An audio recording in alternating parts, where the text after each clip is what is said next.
sunrise, new day's dawning, and it's calling you and me, where the mighty Mississippi flows by Memphis, Tennessee. We've got woodlands, fields, and water. Hey, there is no better way. You can find out all about it on Outdoors with Larry Ray. Make some time, take a family, ask a friend, but don't delay. Listen up and learn about it on Outdoors with Larry Ray. Listen up and learn about it on Outdoors with Larry Ray.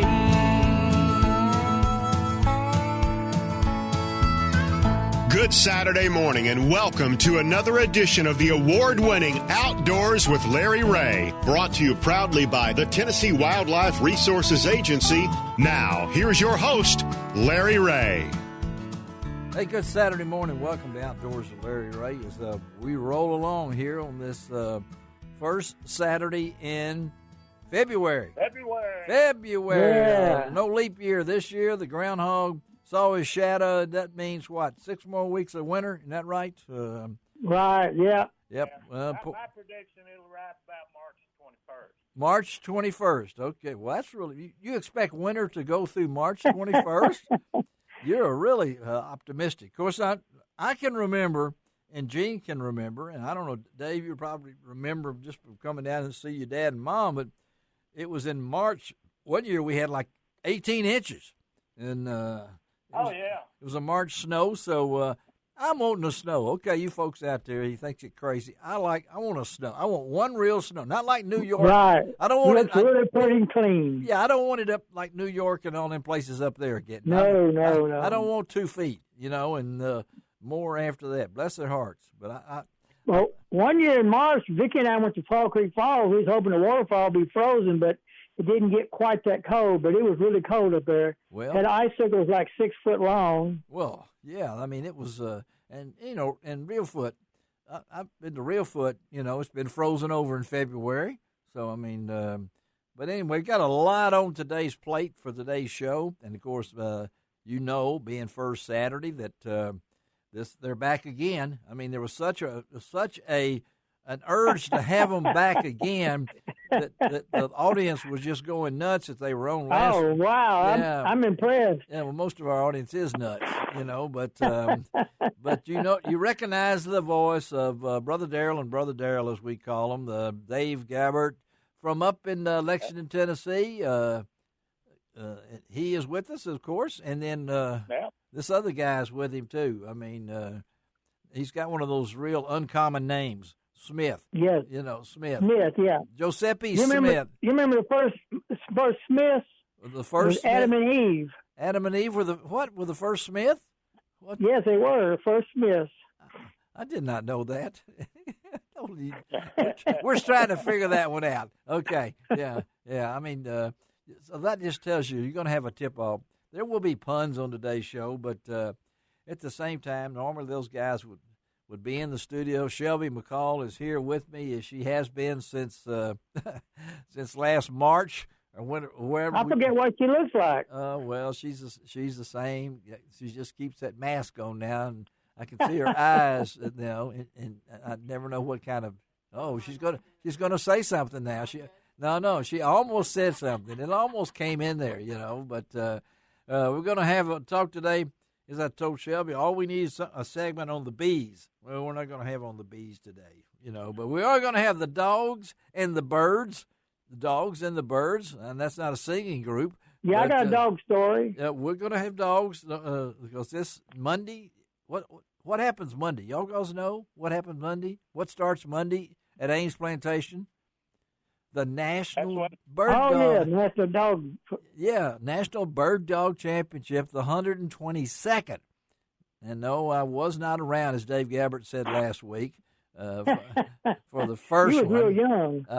I was just in diapers back then. They didn't have diapers back then. Only Fred Flintstone was around. But talking about that, we're going to talk about the great backyard bird count that we talk to every year. And I know Gene is always excited about that, being former president of the Audubon Society here. And we'll mention that to Becca Rodowski-Bish. And she is the project leader for the Great American. I keep wanting to say Great Backyard Bird Count. And then we're going to talk to Joe Sills, the son of the late Joe Sills, about his dad and his long years with the Mid-South Hunting and Fishing News, but also his a love affair with the trumpet, which I did play in college, believe it or not. And there is now going to be a scholarship for a trumpet player at the University of Memphis, Mighty Sound of the South Band. And we'll talk to Joe Sills about that. And then we'll head straight to the Bird Dog Championships, getting ready to roll out tonight. Tonight they will be drawing for the braces. And so we're going to talk to Rick Carlisle of Ames Plantation. And finally, I got a judge on, one of the judges from this year's national championship, Dr. Stan Went of Gardner, Kansas. Kelly Powers will join us with from Final Flight in Union City. And I know everyone out there has heard about the so sad situation that developed up at Reelfoot Lake earlier in January, where a gentleman shot and killed 2 duck hunters. And one of those duck hunters ran the gun shop for Kelly Powers up at Final Flight, and they've got a GoFund for those 2 young men that were killed. And then we're going to close it out. I tell you, this is going to be a real tearjerker today. We're going to close it out with my longtime friend Brandon Butler of Driftwood Outdoors, based out of Columbia, Missouri. But what a story he's got. I know Dave in his career with the TWRA, and I know the guys that we have right now have to deal with poachers. Well, Brandon had to deal with a poacher, and it turned out that this poacher, who was hunting on Brandon's land, ended up being charged for setting fire to Brandon's cabin, and he lost everything. I mean, he lost all of his mounts. He lost his grandpa's chair. Oh, man. Burned it to the ground. And here's the real cool thing, guys. Out of that came friends who stepped forward. You know, back in the old Western days, when somebody's place got burned down, what did the neighbors do? Yeah, we all donated furniture and money and everything. Yeah, and food. And they helped build the place back. Yeah. They helped build the place, yeah. Had a barn building. Yeah. And I know Dave was around at that time. So, so he has friends that stepped forward and helped him rebuild the cabin. Right. So we're going to talk to Brandon in the final bit of the show, but to have you guys on back-to-back, and I know that Dave will finally have supervision today. Tomorrow? Yeah, tomorrow. Well, really tonight.